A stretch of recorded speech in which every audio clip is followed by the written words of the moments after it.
جی بسم اللہ الرحمن الرحیم، اللہم صلی علی محمد النبی الامی وعلی آلہ وسلم تسلیما کثیرا کثیرا۔ سب سے پہلے شان نزول کے اندر ایک بات رہ گئی تھی، وہ میں آپ حضرات کو بتا دیتا ہوں۔ آپ اسی شان نزول کے اندر اس کو بھی ایڈ کر لیں کہ وہ جو مشرکین مکہ یہودیوں کے پاس گئے تھے اور ان سے پوچھ کر آئے تھے سوالات جوابات آپ صلی اللہ علیہ وسلم کے بارے میں، تو ان مشرکین مکہ میں سے دو آدمی تھے۔ ان میں سے ایک کا نام ہے نضر بن حارث اور دوسرے کا نام ہے عقبہ بن ابی معیط، وا کے ساتھ عقبہ بن ابی معیط۔ یہ دو آدمی تھے اور یہ مدینہ کے جو یہودی سے اس ٹائم، کیونکہ یہودی جو ہے حضرت موسیٰ علیہ السلام کے اوپر ایمان لاتے تھے اور وہ تورات کو مانتے تھے، تو ان کے نزدیک وہ جو یہودی تھے وہ بہت پڑھے لکھے عالم دین اس وقت جو ان کے ہاں وہ لوگ تھے۔ تو یہ لوگ جب ان کے پڑھنے پاس کا نام کیا تھا؟ ایک کا نام تھا نضر بن حارث اور دوسرے جی کا نام تھا عقبہ بن ابی معیط۔ ٹھیک ہے۔ عقبہ موٹے قاف کے ساتھ، ٹھیک ہو گیا۔ تو یہ حضرات وہاں پر گئے اور انہوں نے کیا نام ہے یہودیوں سے سوال کیے۔ یہودیوں نے ان کو سوالات بتائے کہ آپ صلی اللہ علیہ وسلم سے ان لوگوں کے بارے میں پوچھیں جو غار کے اندر گم ہو گئے تھے، ان کے بارے میں پوچھیں، ایک سوال۔ دوسرا یہ کہ مشرق اور مغرب کے اندر ایک بادشاہ نے حکومت کی تھی، اس کے بارے میں پوچھیں جس کو ذوالقرنین کا واقعہ آگے آئے گا۔ اور تیسرا روح کے بارے میں۔ تو جب انہوں نے یہ سوال کیے تو اللہ کے نبی صلی اللہ علیہ وسلم نے، آگے آ جائے گا، اللہ کے نبی صلی اللہ علیہ وسلم نے فرمایا کہ میں جو ہے کل بتاؤں گا۔ جب یہ ان لوگوں سے یعنی یہودیوں سے سوال کر کے دوبارہ مکے آئے اور مکے کے اندر اپنی قوم کو بتایا کہ ہم نے یہ سوال کیے ہیں اور یہ فیصلہ اٹل ہے، اگر محمد صلی اللہ علیہ وسلم ہمارے ان سوالوں کا جواب دے دیتے ہیں تو ہم ان کے اوپر ایمان لے کر آئیں گے، اگر وہ نہیں دیتے تو ہم ان کے اوپر ایمان نہیں لے کر آئیں گے، ہم ان کو جھوٹا کہیں گے، نعوذ باللہ۔ تو اب ان لوگوں نے محمد صلی اللہ علیہ وسلم سے یہ سوالات کیے۔ جب محمد صلی اللہ علیہ وسلم سے ان لوگوں نے یہ سوالات کیے تو آپ صلی اللہ علیہ وسلم نے فرمایا کہ میں اس کا جواب کل دوں گا۔ اب یہاں پر آپ صلی اللہ علیہ وسلم نے انشاءاللہ نہیں کہا کہ انشاءاللہ میں اس کا جواب کل دوں گا۔ تو اب جب کل آئی تو اللہ کے نبی صلی اللہ علیہ وسلم کے تو ذہن میں یہی تھا کہ یہ قریش مکہ جو میرے پاس سوال لے کر آئے، میرے پاس جبرائیل علیہ السلام جو ہے وہ وہی لے کر آ جائیں گے اور میں جو ہے پھر وہی کے اندر جو مجھے بتایا جائے گا میں جو ہے ان کفار کے سوالات کے جواب دے دوں، میں جو ہے ان کفار کے سوالات کے جواب دے دوں گا۔ لیکن چونکہ آپ صلی اللہ علیہ وسلم نے یہ بات کہی تھی کہ میں آپ کو کل بتاؤں گا، انشاءاللہ نہیں کہی تھی، تو اس کے اوپر تنبیہ کرنے کے لیے اگلے دن یعنی کل کو وہی نہیں آئی، ہفتہ گزر گیا وہی نہیں آئی، 15 دن ایک جگہ کے اندر تو یہ ہے کہ 15 دن بعد جو ہے وہ وہی آئی اور وہی کے اندر جو ہے یہ سورۃ الکہف پوری نازل ہو گئی، جس کے اندر یہ غار والوں کا واقعہ بھی آپ وسلم کو بتایا گیا اور ذوالقرنین کا واقعہ بھی بتایا گیا، اور روح کے بارے میں سرسری یہ بتا دیا گیا کہ وہ تیرے رب کا حکم ہے۔ اور بعض حضرات نے یہ کہا کہ 40 دن تک جو ہے وہ وہی نہیں آئی۔ تو یہ بھی ہو سکتا ہے کہ یہ الگ موقع کے اوپر ہو اور وہ جو 40 دن والی بات ہے وہ الگ موقع کے اوپر ہو۔ یہاں تفسیر کے اندر اس صورت کے بارے میں 15 دن تک کا ذکر ہے کہ 15 دن جو ہے آپ صلی اللہ علیہ وسلم کے اوپر وہی نہیں آئی، اور جب 15 دن کے بعد حضرت جبرائیل علیہ السلام تشریف لے کر آئے تو حضرت جبرائیل علیہ السلام نے آپ صلی اللہ علیہ وسلم سے فرمایا کہ جب بھی کسی کے ساتھ آئندہ مستقبل کے بارے میں کوئی بات کرنی ہو تو یہ نہ کہا کریں کہ میں کل بتاؤں گا، بلکہ یہ ساتھ یہ بھی کہہ دیا کہ اگر اللہ نے چاہا انشاءاللہ، انشاءاللہ کا بھی اضافے ضرور کہہ دیا کریں کہ اگر اللہ نے چاہا تو میں آپ کو یہ کل بتا دوں گا۔ تو اس بات کے اوپر جو ہے اللہ کے نبی صلی اللہ علیہ وسلم کو تنبیہ کی گئی اور 15 دن تک وہی جو ہے وہ منقطع رہے۔ یہ تو اس کا شان نزول ہو گیا تھا۔ اب اس کے بعد یہ سورۃ الکہف ہے۔ آپ حضرات کو یہ پتہ ہونا چاہیے کہ کاف کے معنی کیا ہے۔ کاف کس کو کہتے ہیں؟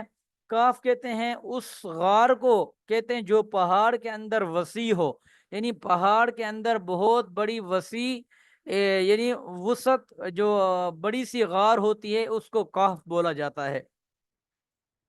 اس کے بعد ایک لفظ آگے یہ آئے گا رقیم کسے کہتے ہیں؟ رقیم، را قاف یا میم، رقیم.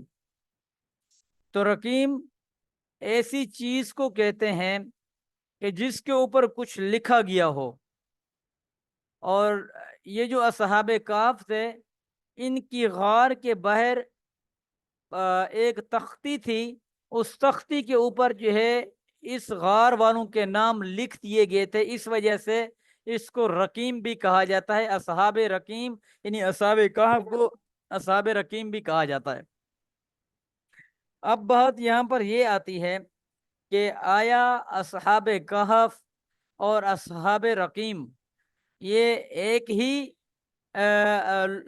لوگوں کے لیے یہ لفظ استعمال کیا گیا، یا دونوں الگ الگ ہیں؟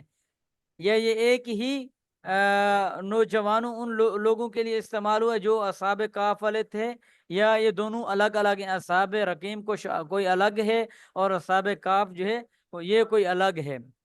بعض حضرات نے تو یہ کہا کہ یہ دونوں الگ الگ ہیں. اصحاب کاف ایک الگ واقعے کا ذکر ہے، اور اصحاب رقیم جو ہے یہ کوئی اور وہ واقعہ ہے، اس کا الگ ذکر ہے. بعض حضرات نے کہا کہ نہیں، یہ دونوں ایک ہی واقعے کا ذکر ہے. اس کی وجہ یہ بتا دی کہ اصحاب کہف تو وہ لوگ تھے جو غار کے اندر تھے، اور اصحاب رقیم ان کو اس وجہ سے کہہ دیا گیا کہ چونکہ تختی کے اوپر ان کے نام جو ہے وہ جو اس وقت کا بادشاہ تھا، جس بادشاہ کے دور کے اندر جو ہے یہ غار کے اندر چھپے تھے، تو اس وقت کے بادشاہ نے تختی کے اوپر جو ہے وہ ان کے نام لکھوا دیے تھے.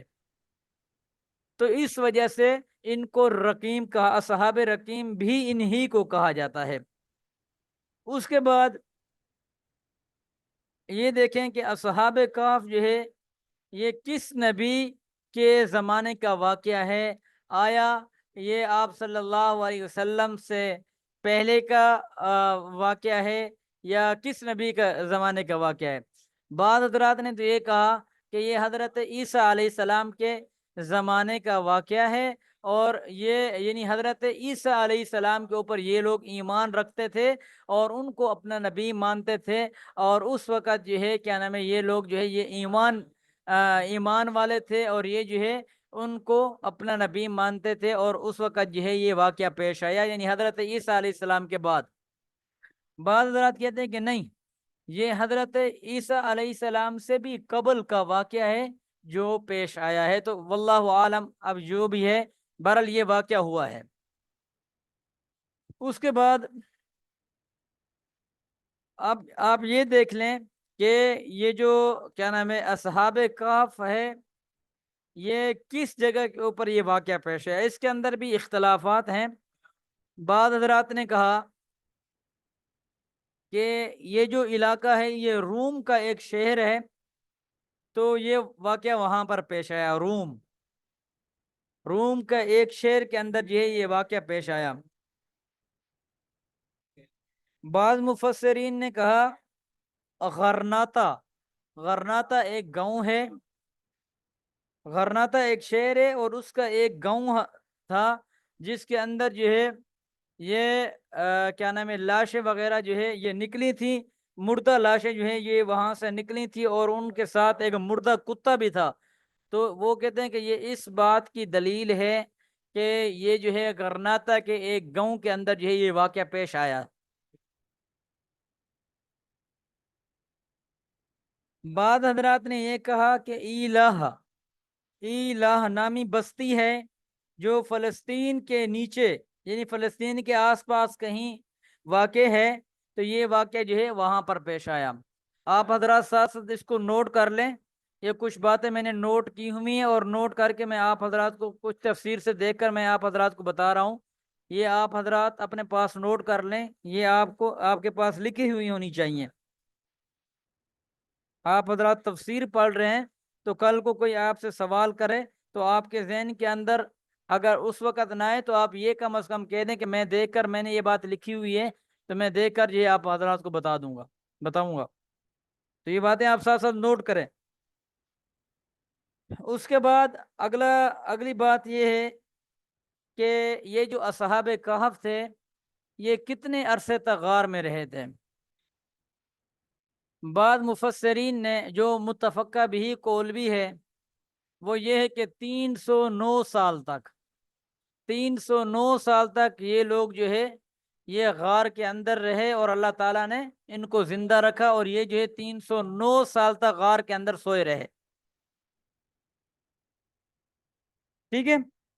اور بعض حضرات کا یہ ہے کہ تقریباً 300، یعنی 300 تو تھے ہی، اس سے کمی اوپر تھوڑا بہت اوپر نیچے ہے، لیکن وہ یہ کہتے ہیں کہ 300 سال تک تو تھے ہی۔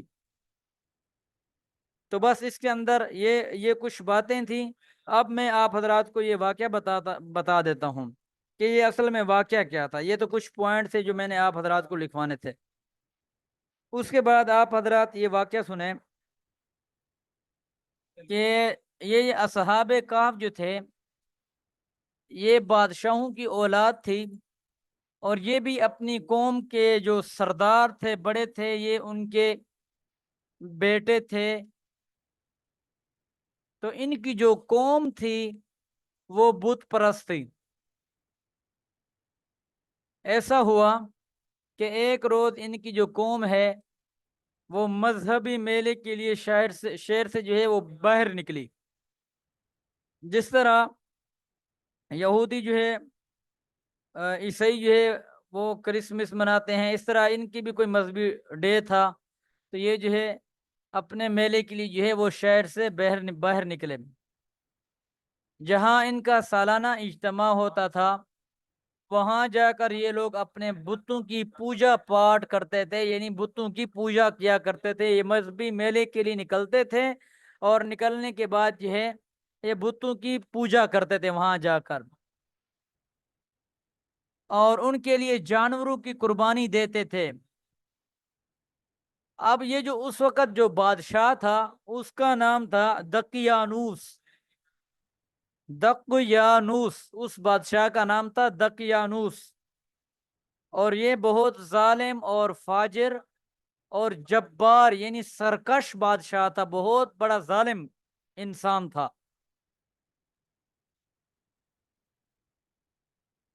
اور یہ اپنی قوم کو بت پرستی کے اوپر مجبور کرتا تھا۔ اس سال جب کہ پوری قوم اس میلے میں جمع ہوئی تو یہ اصحاب کاف نوجوان بھی ان کے ساتھ وہاں پہنچے، اور وہاں اپنی قوم کی یہ حرکتیں دیکھ کر، کیا مطلب، یعنی بتوں کی پوجا کرنا اور ان کے لیے جانوروں کی قربانی کرنا، اور اپنے ہاتھوں کے تراشے ہوئے پتھروں کو خدا سمجھتے تھے، سمجھنا، اور ان کی عبادت کرنا اور ان کے لیے قربانی کرنا۔ اس وقت اللہ تعالیٰ نے ان کو یہ عقل سلیم عطا فرمائی کہ قوم کے اس احمقانہ یعنی گھٹیا حرکت سے ان کے دل کے اندر جو ہے اللہ تعالیٰ نے نفرت پیدا کی۔ جب ان کے دل کے اندر نفرت پیدا ہوئی تو یہ جو ہے ایک ایک کر کے جو ہے وہاں سے نکلے، اور نکل کر جو ہے یہ ایک درخت کے نیچے جو ہے بیٹھ گئے، اور وہاں پر یہ سارے جمع ہو گئے۔ اس کے بعد ایک شخص گیا، وہ بھی باہر درخت کے اندر نیچے جا کے بیٹھ گیا، پھر دوسرا آیا، پھر تیسرا آیا، پھر چوتھا آیا، اسی طرح 7-8 جو ہے یہ وہاں پر جمع ہو گئے۔ اب اس کی تعداد کے اندر بھی اختلاف ہے۔ بعض حضرات نے کہا، قرآن مجید بھی اس کی تعداد کا ذکر کرے گا آگے، کہ 3 یہ آدمی تھے اور چوتھا ان کے ساتھ کتا تھا، اور ایک جگہ پر قرآن مجید فرما رہا ہے کہ 5 یہ آدمی تھے، چھٹا ان کے ساتھ کتا تھا۔ ایک جگہ پر ہے کہ 7 یہ اصحاب کاف والے تھے اور 8واں ان کے ساتھ کتا تھا۔ اور جو متفقہ قول ہے جس کو حضرت ابن عباس نے بھی نقل کیا ہے، وہ بھی 7 کا قول جو ہے وہ نقل کیا ہے۔ تو یہ انشاءاللہ جب تفسیر کے اندر آتا جائے گا تو میں انشاءاللہ آپ کو ساتھ ساتھ بتاتا جاؤں گا۔ اس کے بعد یہ حضرات جو ہے انہوں نے ایک عزم کیا، اور عزم کرنے کے ساتھ انہوں نے کہا کہ ہم جو ہے اپنے آپ کو، چونکہ یہ بادشاہ جو ہے یہ بہت بڑا ظالم ہے اور یہ سرکشی کرنے والا ہے، تو ہم جو ہے اپنے آپ کو اس سے بچائیں گے اور اپنے ایمان کی ہم حفاظت کریں گے۔ تو یہ لوگ جو ہے وہاں سے چل دیے، تو راستے کے اندر ایک آجڑی اور اس کا ایک کتا بھی ان کے ساتھ جو ہے وہ چل پڑا۔ تو یہ ایک پہاڑ تھا، اس کے نیچے جو ہے غار کے اندر یہ حضرات چھپ گئے۔ اب جب بادشاہ کو پتہ چلا، ایک ایک تو واقعہ اس طرح ہے کہ یہ جو ہے درخت کے نیچے بیٹھے اور یہاں سے یہ بھاگ کر جو ہے چلے گئے۔ بعد میں یہ آتا ہے کہ بادشاہ نے جو ہے ان کو بت پرستی کے اوپر مجبور کیا، اور انہوں نے کہا کہ ہم آپ کی بات نہیں مانتے، چونکہ یہ بھی سرداروں کے لڑکے تھے، نوجوان تھے۔ تو ان کو بادشاہ نے ایک مہلت دی اور ٹائم دیا کہ آپ کو فلاں دن تک مہلت ہے، آپ سوچو بچار کر لیں، ورنہ آپ کے خلاف جو ہے کارروائی کی جائے گی۔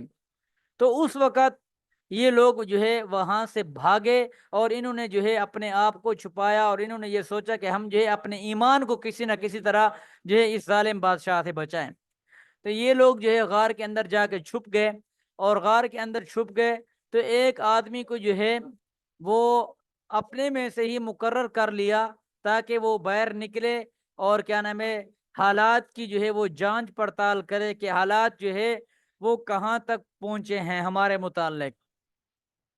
تو وہ جو آدمی جس کو انہوں نے اپنے میں سے باہر کے لیے مقرر کیا تھا، تو اب اس آدمی نے ایک دن آ کر بتایا کہ بادشاہ جو ہے اس نے اپنے کارندے جو ہیں تمہارے پیچھے چھوڑ دیے ہیں، اور وہ بہت غضب اور غصے کی حالت کے اندر ہے، اور اس نے یہ حکم جاری کیا ہوا ہے کہ کسی نہ کسی طرح ان لوگوں کو جو ہے وہ میرے پاس یا میرے سامنے لایا جائے، میرے سامنے پیش کیا جائے۔ تو وہ آدمی جو باہر تھا وہ بھی غار کے اندر بیٹھ گیا۔ اس کے بعد جو ہے اللہ تعالیٰ نے جو ہے ان کو سلا دیا، ان کو نیند آ گئی وہاں پر۔ اب بادشاہ نے پیچھے بہت زور لگایا، اپنی فوجیں بھیجیں، اور ان کے اوپر کئی مثال کے طور پر آج کے دور میں دیکھا جائے تو لاکھوں اربوں روپے خرچ کیے کہ کسی نہ کسی طرح جو ہے آپ چھان بین کریں، کونا کونا ذرہ ذرہ اس زمین کا جہاں پر بھی ہوں، تو کیا نام ہے آپ جو ہے اس کو تلاش کر کے جو ہے وہ میرے سامنے پیش کریں۔ لیکن ان کو یعنی وہ ملے نہیں، اور ان کو شاید پتہ نہیں کس ذریعے سے یہ اطلاع مل گئی تھی کہ یہ جو ہے کسی غار کے اندر جو ہے وہ چھپے ہیں۔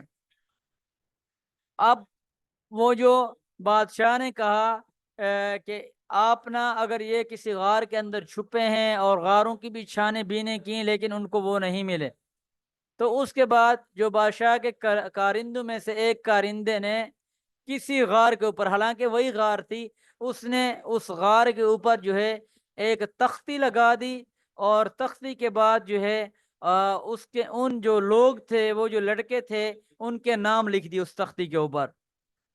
بعد حضرات نے تو یہ بھی لکھا ہے کہ ان لوگوں کو یہ پتہ چل گیا تھا کہ یہ اس غار کے ہیں، لیکن وہ اس غار تک نہیں پہنچ سکتے، تو ان کو یہ غصہ آیا کہ ہم جو ہے اس غار کے اوپر کوئی دیوار سی بنا دیتے ہیں، جس کی وجہ سے کیا نام ہے یہ لوگ جو ہے غار کے اندر مر جائیں، دوبارہ نکل نہ سکیں۔ تو اس کے بعد ایسا ہوا، بادشاہ جو ہے اس کی حکومت ختم ہو گئی، بادشاہ بھی مر گیا، تو کئی حکومتیں آتی گئیں جاتی گئیں، تو 309 سال اس عرصہ کے اندر گزر گئے۔ 309 سال کے بعد ان میں سے ایک آدمی اٹھا، یہ نیند سے بیدار ہوئے یہ سارے، اور ان کو بھوک لگی ہوئی تھی، اور انہوں نے جو ہے اپنے میں سے کسی کو باہر بھیجا کہ وہ جو ہے کچھ کھانے پینے کے سامان جو ہے وہ ان کے لیے لے کر آئے۔ اب چونکہ باہر تو حالات ایسے تھے کہ کئی حکومتیں چینج ہو گئی تھیں، اب اس وقت جو بادشاہ تھا اس کا نام بھی آپ نوٹ کر لیں، اس کا نام تھا بیدو سیس، با یا دال وہ بیدو سیس، سین یا سین، بیدو سیس۔ تو یہ اس وقت جو حکومت چل رہی تھی، جب 309 سال کے بعد یہ اٹھے، تو یہ جو ہے بہت نیک انسان تھا اور اچھا حکمران تھا، یہ اس وقت جو یہ بادشاہ تھا، اور یہ مسلمان تھا۔ لیکن اس وقت جو ہے یہ فتنہ برپا تھا اس کی حکومت کے اندر کہ اللہ تعالیٰ جو ہے وہ دوبارہ مردوں کو نہیں اٹھائے گا، یعنی آخرت کے اوپر جو ہے ان لوگوں کا ایمان جو ہے وہ بہت کم تھا، اور یہ بادشاہ جو ہے یہ اس بارے میں سوچ رہا تھا کہ اس فتنے کو کسی نہ کسی طرح جو ختم کر دیا جائے۔ تو چونکہ اللہ تعالیٰ نے 309 سال کے بعد ان کو اٹھا کر یہ ثابت کر دیا کہ اللہ تعالیٰ اب 309 سال کے بعد ان کو اگر دوبارہ اٹھانے کے اوپر قادر ہے، تو جب لوگ مر جائیں گے، گل سڑ کر ہڈیاں ان کی نہیں رہیں گی، تو گوشت ان کا بالکل ختم ہو جائے گا، صرف اور صرف ہڈیاں رہ جائیں گی، تو پھر بھی اللہ تعالیٰ جو ہے مرنے کے بعد دوبارہ اٹھانے کے اوپر قادر ہے، ایسا کوئی نہ سمجھے۔ تو یہ اس وقت جو ہے یہ فتنہ برپا تھا۔ تو ان میں سے ایک آدمی جو ہے وہ گیا کسی دکان کے اوپر، تو وہاں پر جا کے اس نے وہ 309 سال کا جو سکہ تھا وہ پیسے دکاندار کو دیے۔ تو دکاندار جو ہے وہ پریشان اور حیران ہو گئے۔ دکاندار کہتا ہے کہ دکاندار نے کہا کہ یہ تو کس زمانے کے جو ہے پیسے لے کر میرے پاس آ گیا ہے؟ تو وہ تو نہیں پہچانا، لیکن اس وقت کا کوئی بوڑھا بابا تھا، اس کو انہوں نے دکھایا۔ تو یہ واقعہ جو ہے میں نے اپنے استاد سے سنا، میں اس لیے آپ کو نقل کر رہا ہوں، ٹھیک ہے؟ کہ اس وقت جو ہے یہ کیا نام ہے بابا تھا، کہ اس نے کہا کہ یہ تو کئی سو سال پرانا سکہ ہے، تو یہ کیسے ان کے ہاتھ میں آ گیا، اور یہ کیا نام ہے ان کے ہاتھ میں کیسے لگ گیا؟ تو یہ بات جو ہے یہ مشہور ہو گئی، اور لوگوں کے اندر یہ بات پھیل گئی کہ 309 سال کا کوئی پرانا بندہ جو ہے وہ پرانا سکہ لے کر آیا ہے، اور وہ جو ہے اس دکاندار کے پاس ہے۔ تو یہ بات جو ہے وہ بادشاہ تک پہنچ گئی۔ اب بادشاہ نے جو ہے ان کو ڈھونڈنے کی کافی تلاش کی، بات جگہ تو یہ آتا ہے کہ انہوں نے جو ہے بادشاہ کے ساتھ ملاقات کی، اور بعض جگہ پہ یہ بھی ہے کہ بادشاہ کے ساتھ ملاقات نہیں کی، بلکہ لوگوں کے ساتھ ان کی گفتگو ہوئی، اور اس کے بعد جو ہے وہ دوبارہ غار کے اندر چلا گیا وہ آدمی، اور غار کے اندر جو ہے جا کر چھپ گیا، اور اس کے بعد جو ہے ان کو موت آ گئی۔ بات کہتے ہیں کہ نہیں، کیا نام ہے بادشاہ کے ساتھ ملاقات ہوئی، لیکن بادشاہ نے ان کو پہچانا نہیں۔ تو جب بادشاہ کو پتہ چلا کہ یہ وہی لوگ ہیں، تو بادشاہ نے دوبارہ ان کو ڈھونڈنے کی کوشش کی، لیکن یہ ملے نہیں، ٹھیک ہو گیا۔ تو اس کے بعد جو ہے ان کی وفات ہوگی۔ تو اس سے اللہ تعالیٰ جو ہے یہ جو کیا نام ہے فتنہ برپا تھا وہ بھی ختم ہو گیا، اس واقعے کی وجہ سے، کہ جب اللہ تعالیٰ 309 سال ایک آدمی کو سلا سکتا ہے، اور اس کے بعد اس کو دوبارہ اٹھانے کے اوپر قادر ہے، تو اللہ تعالیٰ جو ہے جب مردے کسی آدمی کو مارے گا، اور اس کے بعد دوبارہ اس کو قیامت قرب قیامت جو ہے اللہ تعالیٰ جو ہے دوبارہ ہی اس کو اٹھائے گا۔ تو یہ بات یہاں سے اس واقعے سے ثابت ہو گئی، اور وہ جو یہ فتنہ چل رہا تھا یہ اس واقعے کی وجہ سے جو ہے یہ ختم ہو گیا تھا۔ تو یہ تقریباً واقعے کی جو تفصیل ہے میں نے پورے پیریڈ کے اندر جو ہے یہ آپ حضرات کے سامنے رکھ دی ہے، کہ یہ پورا واقعہ تقریباً اس کے اندر اگر کوئی کمی بیشی ہوئی ہے تو وہ انشاءاللہ تفسیر کے اندر جب ہم ساتھ ساتھ پڑھتے جائیں گے تو یہ آتی جائے گی۔ تو انشاءاللہ یہ باقی واقعہ جو اس کے اندر تفصیل تھی، یا جس طرح کا یہ واقعہ تھا، تو میں نے یہ آپ حضرات کے سامنے رکھ دیا۔ اب ایک بات یہ ہے کہ کیا اصحاب کہف جو ہے اب زندہ ہیں یا اب ختم ہو چکے ہیں؟ لیکن یہ بات طے ہے علماء حضرات، اور صحیح اور ظاہری بات یہ ہے کہ یہ جو اصحاب کہف ہیں ان کو اللہ تعالیٰ نے موت دے دی ہے، یہ وفات پا چکے ہیں۔ اور وہ جو میں نے آپ حضرات کو ایک بات لکھوائی تھی کہ ایک جگہ تھی غرناطہ کے ایک گاؤں کے اندر جو ہے ایک غار سے جو ہے کچھ لوگوں کی لاشیں نکلی تھی، اور ان کے ساتھ ایک کتا بھی تھا۔ تو اس بات سے بھی اگر وہ واقعہ اگر وہ جگہ جو ہے وہ واقعی میں درست ہے، تو اس بات سے بھی اندازہ لگایا جا سکتا ہے کہ یہ لوگ جو ہے یہ اس جہان دنیا سے چلے گئے ہیں، اور ان کو وفات اللہ تعالیٰ نے دے دی ہے۔ تو یہ پورا واقعہ میں نے آپ حضرات کے سامنے رکھ دیا ہے۔ تو بقیہ انشاءاللہ جو اس کی تفصیل ہے وہ انشاءاللہ ہم آہستہ آہستہ سے کل سے ہم شروع کریں گے انشاءاللہ اس کی تفصیل۔ انشاءاللہ۔ جی ٹھیک ہے، جزاک اللہ خیرہ۔ سمجھ آ گئی اس کے واقعہ؟ نوٹ کر لیا آپ حضرات نے یا بس سننے کے اوپر اکتفا کیا ہے؟ تو کیا جی تھوڑا بہت نوٹ کر لیا جی۔ جی عطا اللہ جان صاحب آپ نے بھی کچھ لکھا ہے؟ نعمان قمر صاحب، کاوش اقبال؟